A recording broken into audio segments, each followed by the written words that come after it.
di mana Bahlil menegaskan kebijakan ini hanya bersifat sementara dengan pertimbangan bencana hidrometeorologi telah menyebabkan gangguan distribusi BBM dan juga listrik.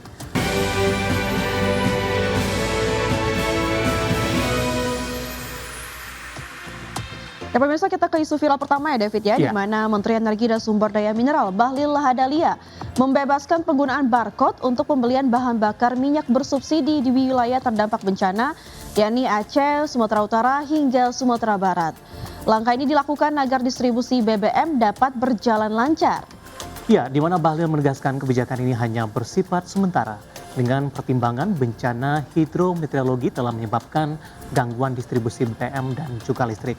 Terputusnya jaringan internet serta lumpuhnya akses transportasi akibat longsor dan putusnya jembatan di sejumlah daerah. Ya, mari kita lihat komentar dari followers adiaksional.com ya, mengomentari. Ini ada @rizkulahaziz. Ya, kan BBM nggak ada, masih terganggu distribusi. Siapa yang membeli pakai barcode katanya. Ya, ini karena terkait informasi terakhir ya, di mana distribusi masih terganggu ya.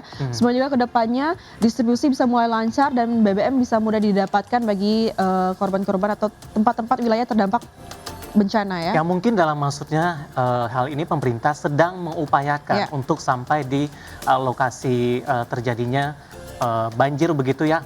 Ketika sudah sampai nanti ya masyarakat yang membeli tidak perlu menggunakan barcode ya. Mungkin itu maksudnya pemerintah meluruskan, tapi kampanye Rizkulahaziz ini lebih berpikiran negatif ya. Mungkin kita akan tunggu saja perkembangannya, bagaimana juga pelaksanaannya, Vina. Selanjutnya ada komentar dari @si_sumbayaka. Iya. Di Medan masih pakai ini kok, ini yang membuat antrian panjang katanya. Nah, ini antrian panjangnya terjadi karena memang stoknya terbatas sehingga masyarakat untuk mendapatkan itu harus melakukan antri, Vina, atau mungkin ada faktor lain mungkin. Kalau kita menggunakan barcode tampaknya akan lebih mudah ya jika dibandingkan dengan pemakaian atau pembelian secara manual. Mungkin juga karena internet juga, akses internet kan terbatas di saat wilayah banjir, mungkin juga itu menyebabkan juga mungkin lebih lama ya karena loadingnya. Baik, ada komentar dari Farid Triputra yang mengatakan bahwa pakai barcode juga nggak tepat Pak, banyak pakai barcode abis itu dilangsir deh. Ini mungkin dia juga punya pengalaman ini, dan mungkin juga bisa menjadi masukan ya untuk memperbaiki sistem ataupun regulasi tertentu sehingga masyarakat juga dengan adanya barcode justru merasa dipermudah begitu. Kita beralih ke informasi viral selanjutnya, pemirsa. Menteri Koordinator Bidang Pembangunan Manusia dan Kebudayaan atau Menko PMK Pratikno mengucapkan permintaan maaf jika dalam penanganan bencana banjir dan longsor Sumatera, yakni di Aceh, Sumatera Utara dan Sumatera Barat, masih ada kekurangan. Namun Menko PMK menegaskan Presiden Prabowo Subianto telah memberikan instruksi yang sangat jelas kepada seluruh kementerian dan lembaga termasuk TNI, Polri, serta BNPB untuk mengerahkan seluruh sumber daya guna mempercepat penanganan bencana. Ya, langsung saja kita lihat komentar dari @alkalmakiyah.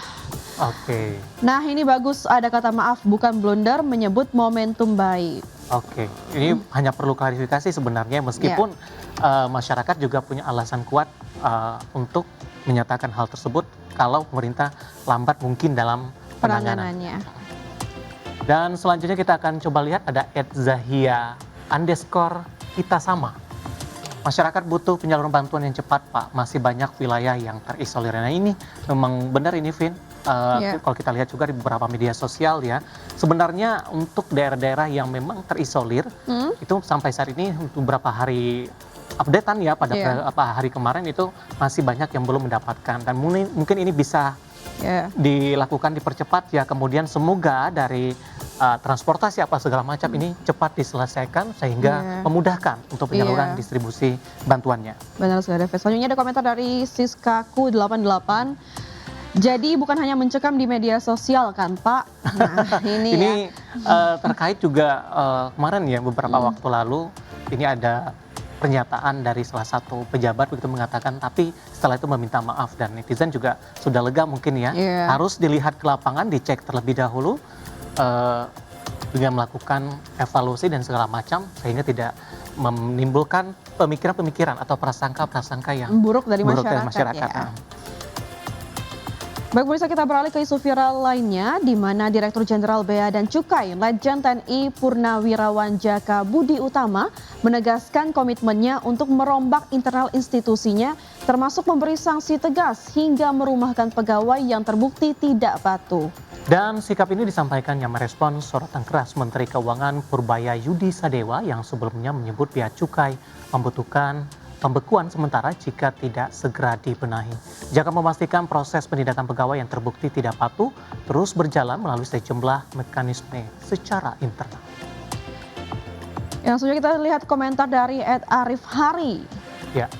Yang mengatakan bahwa emang petingginya nggak bandel ya.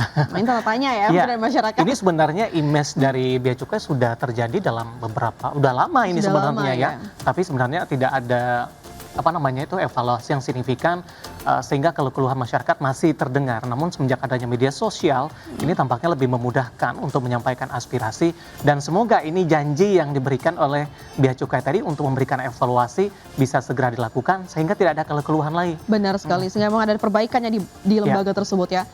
Selanjutnya ada komentar dari @Leonid Z78.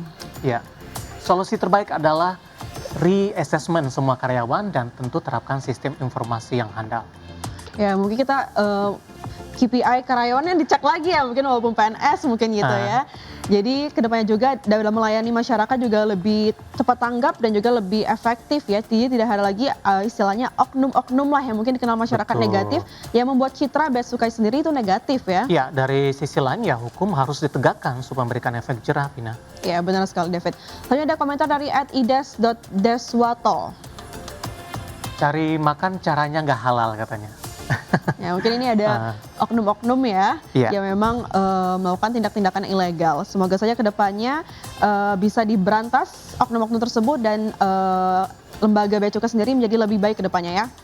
Baik pemirsa, kita beralih ke informasi lainnya. Indeks harga saham gabungan kembali mencetak rekor penutupan tertinggi di level 8.640 pada perdagangan Kamis 4 Desember 2025. Dan simak informasi dan pembahasan selengkapnya usai jeda berikut ini. Market Buzz akan segera kembali.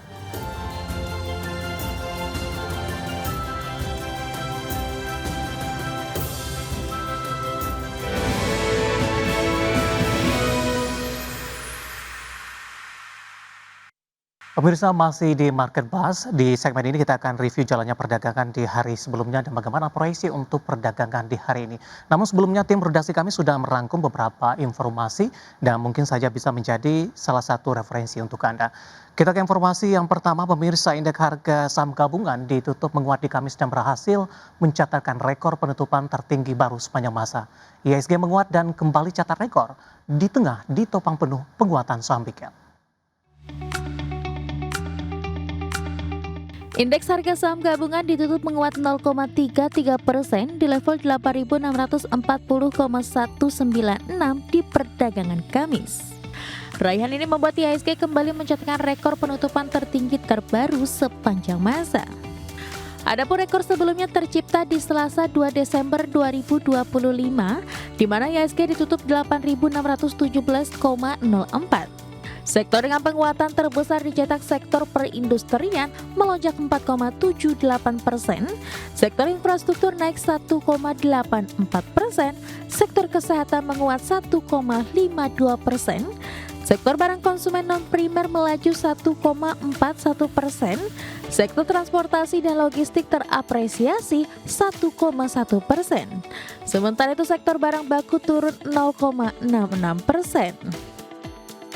IHSG menguat dan kembali mencatatkan rekor di topang big caps. Saham DSSA menjadi penopang utama IHSG ditutup menguat 1,74% di level Rp113.875 per saham.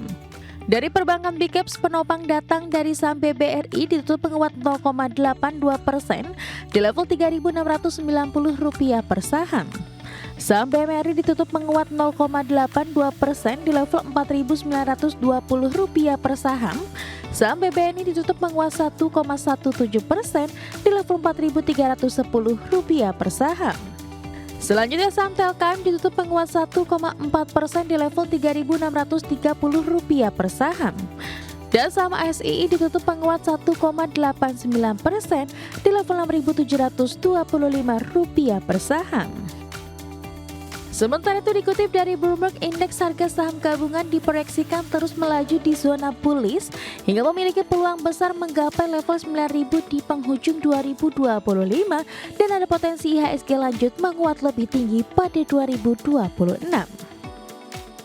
Analis Bloomberg Intelligence Sufianti memaparkan arus masuk modal asing yang terus gencar menyerbu pasar saham Indonesia untuk bulan kedua berturut-turut di Oktober hingga November menandakan tanda-tanda minat investor asing yang terus membesar. Konstituen baru dalam indeks MSCI turut membantu menarik aliran modal segar. Diketahui investor asing membeli tambahan saham Indonesia senilai total 12,2 triliun rupiah atau 730 juta dolar Amerika di November, melanjutkan manuver pembelian saham bersih nyaris 13 triliun rupiah di Oktober. Berbagai sumber, IDX Channel.